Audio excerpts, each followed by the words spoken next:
Halloween series again. I skipped a week last week, I'm sorry, but honestly October has been mental for me. I've had 7 weddings, and with Halloween taking up most of my time, I decided to skip a week because it's not just filming. This takes so long to edit, to film, to upload, and even to think of ideas takes so long. So I missed a week last week, so forgive me, but I'm kind of gone a bit Halloween crazy this week because I realised there's only 1 week left. So I'm going to keep this short, but I asked you on Facebook what you'd like to see, and prior to asking on Facebook, I had so many people message me to say they loved the Halloween stuff but couldn't do a creepy doll, and then one person that said they wanted a creepy doll. So I thought, okay, creepy dolls, I haven't done one yet. It's not my kind of thing because everybody does them. They're a really cool dramatic makeup for Halloween, and good if you're not particularly artistic. You can really do one without having to put loads of effort in liquid latex and things like that in. But obviously for Halloween, for me, it's all about the liquid latex and the fake blood. So I've kind of morphed a gory horror doll into one, and I've done a few little bits and morphed it all in together because I just get a bit bored with the same thing and want to do something different. So yes, it's going to be a creepy doll. It's going to be a bit different. I've already popped my contacts in and got my pleats in, so I'm going to bash on ahead and get started. Thanks for watching, and thank you so much to everyone that got involved with the Halloween series. Everyone has been fantastic with saying how much they loved it and how much they're inspired by it and what they're going to do for Halloween. So it's just great. So have an amazing Halloween weekend. Always tag me in what you do because I love seeing what you guys come up with, and I'll speak to you again when I'm on next time after Halloween. So hello all of my Halloween lovers, and welcome to the last one of the Halloween series. It's acceptable to do Halloween through Christmas, right? Well, never mind. We're on to the last one, and creepy doll, as I said. So we're going to start off with blanking out our eyebrows, and I've blanked out my eyebrows in quite a few videos, but haven't shown you how I've done it. It is a royal pain in the backside trying to blank out eyebrows as dark as mine, but we're going to do it anyway because it makes it look more effective. So I'm starting off with a bit of Pritt Stick, just any generic Pritt Stick, and covering my eyebrows with a good layer so they're nice and flat against the skin and we have a base to work from. I'm then going to apply, I mixed a little bit of my Anastasia Beverly Hills liquid lipstick in the orange shade Neon Coral and my prolongwear concealer, as something with a peachy salmony shade will help cover up the darkness of the eyebrow. So I always put a base of that on to help with the colour of my eyebrows. Then I go ahead with a little bit of foundation just to set the sort of orange shade so that we don't have orange eyebrows instead of blank eyebrows. And then I'm going over with my foundation, I'm using L'Oreal Infallible Foundation in Porcelain, going over that with a sponge so I get a much fuller coverage and stippling that on. Then once I've done that, I'll go over with a little bit more concealer and go in with my Rimmel Matte powder. I say a little bit of my Rimmel Matte powder, but you can see it all over my lashes, so there's quite a lot on there. Next, I'm going in and covering my whole entire face with my foundation just on a sponge and stippling that so we've got a nice clear pale base.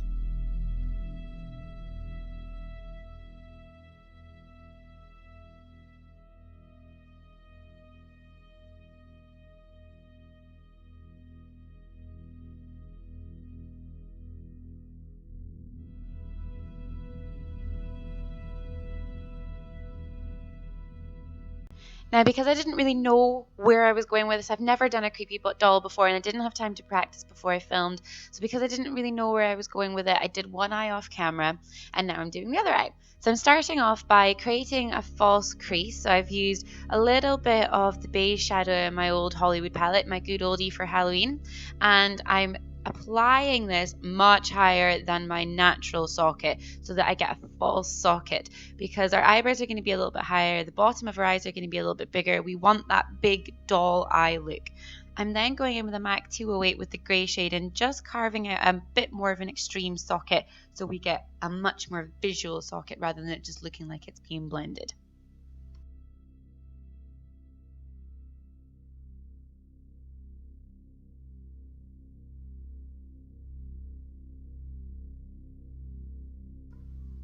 For those of you that know me really well, this was an absolute killer. And I kid you not, even though the eyebrows look like this, they're still Beverly Hills brows. I used the pomade in Auburn and really followed my natural shape. It's really, really difficult to draw on a set of brows, and because they're dull, like I wanted them to be as symmetrical as possible. So I followed my natural shape, but curved it a lot more, and obviously it's a lot higher. I used a 208 brush as usual and just went with the line and stuck with it. You kind of have to commit when you're going to draw on these brows, so I hope they look okay on camera. So next up, we're going to start overemphasizing our eye shape. I used a white liquid liner, and I can't even remember the name of it. I think I bought it in some like rock punk shop that had all these amazing different eyeliners.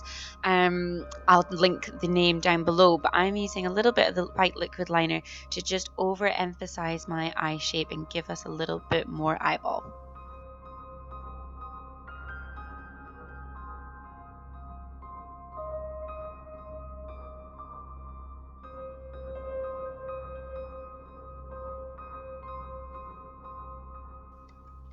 And to finish off the overemphasis on the eyes, I'm going to apply a set of falsies on the bottom. Now, you guys think normal lashes are really difficult to stick on? Try sticking them upside down. Yeah, you can see me struggling there. So I used a set of Eyelure texture lashes, so they're nice and fluffy on the bottom to give that look of a bottom lash line, big and thick like a doll. And yeah, just went with the natural line that I painted on with the eyeliner and stuck them as close to that as I possibly could. Now, just like if we were applying a set of falsies to the top, there's a little gap in the inner corner. So I just used a little bit of black gel liner just to close that gap up and circle the eye shape.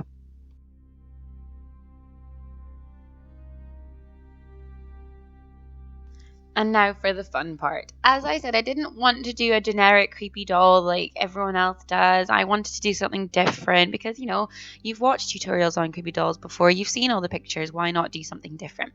So I've kind of morphed my sort of voodoo doll, creepy doll look together. And I'm going to create some stitches in the mouth, like the top half is separated from the bottom and they've been stitched together. So you kind of have to be a little bit more artistic for this.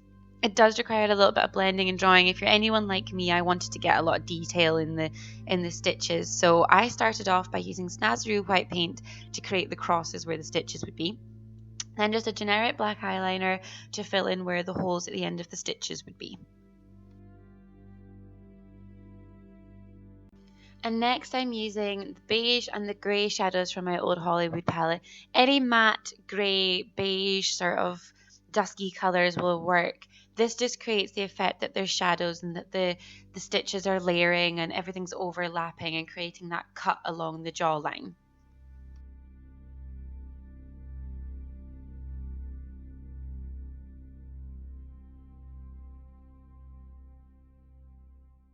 So I'm still just going in and adding a little bit more detail where the stitches would naturally overlap. I want to add a bit of shadow, a bit of detailing in the colour.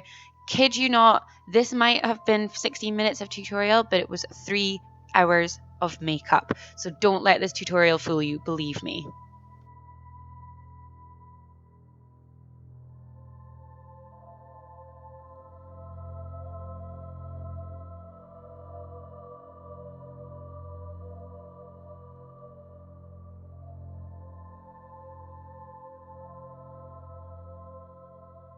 And yep, I'm still adding details. So you'll notice that the top half of my mouth where the jawline splits is lighter and the bottom half is darker. I'm adding a lot more shadows in that bottom half.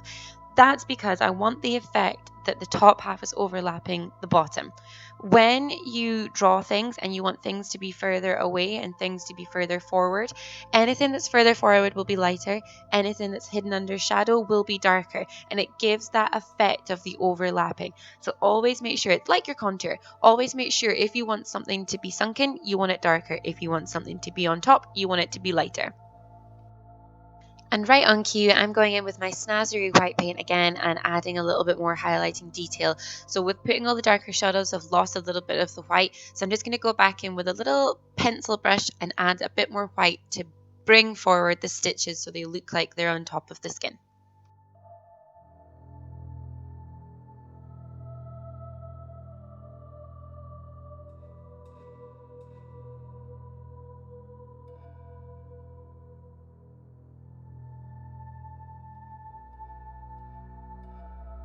So after about an hour of blending, when you're happy with both side stitches, I'm going to go and cover up my lips because I've lost a little of the colour on them while I've been working on the stitches. So just again, using my sponge that I'd had all my foundation on, blotting out the colour of the lips. And I'm going in with a Barry M pencil. Again, off the top of my head, I can't remember the name, but it's a bright luminous pink, because we want nice bright luminous pink doll lips, don't we? I'm overemphasizing my Cupid's bow and really tapering off my bottom lip so we get that really doll-like pout, and just filling in the shape with the pencil.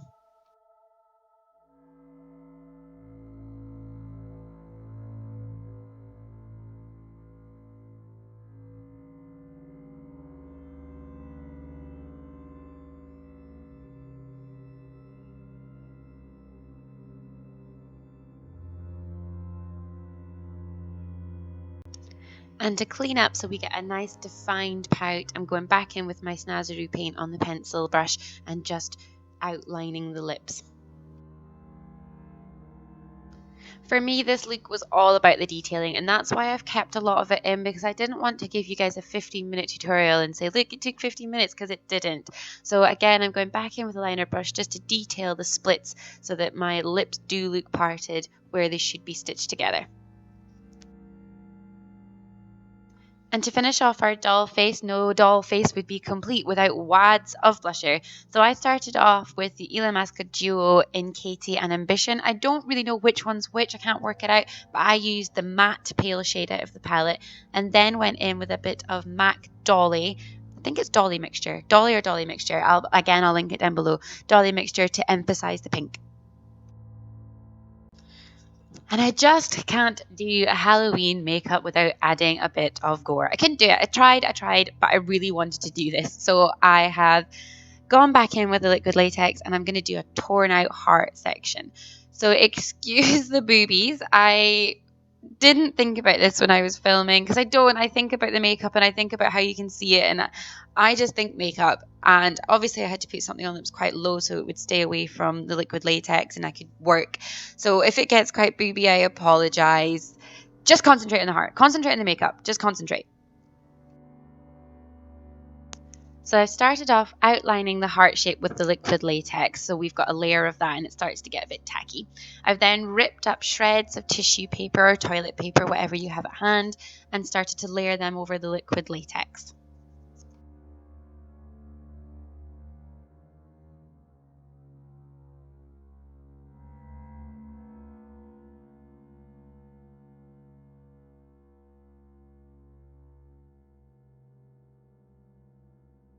Once you have a good outline of your heart with the tissue and you have got the right shape, then go back in with some more liquid latex. Now you want quite a lot of liquid latex over this because you don't want the dustiness of the tissue coming over. So be really generous with the liquid latex and just keep following the shape. And this is going to be a bit like rinse and repeat until you've got the thickness of the heart that you want it. So now you can see it's quite obvious, quite thick, back and forward with the liquid latex until you get the required shape.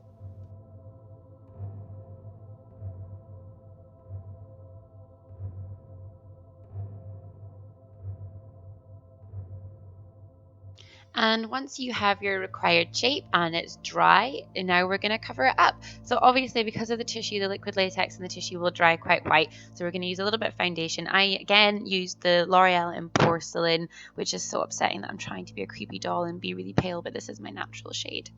So covering all that up, back in with our Rimmel powder to set that in place. And then I'm going to start peeling away from the skin. Word of warning, this hurts like a bitch. I would rather get another tattoo than peel liquid latex off my chest again.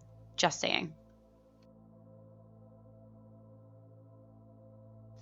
And funnily enough, once I had peeled it away from my skin was so red and sore after doing it that I really didn't need to add any color, believe me. But obviously we wanted to be more realistic, so I'm adding a little bit of my sort of oxblood paint pot to darken the inside of the heart, where it obviously would naturally be if I'd carved my heart out. Just going back and forward to darken this area, I'll use a combination of black, the oxblood, red, until I get the required depth and color that I want.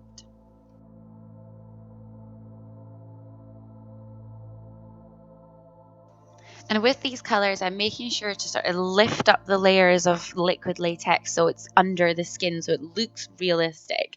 And over on the outside too, because you want that sort of bruised effect around it.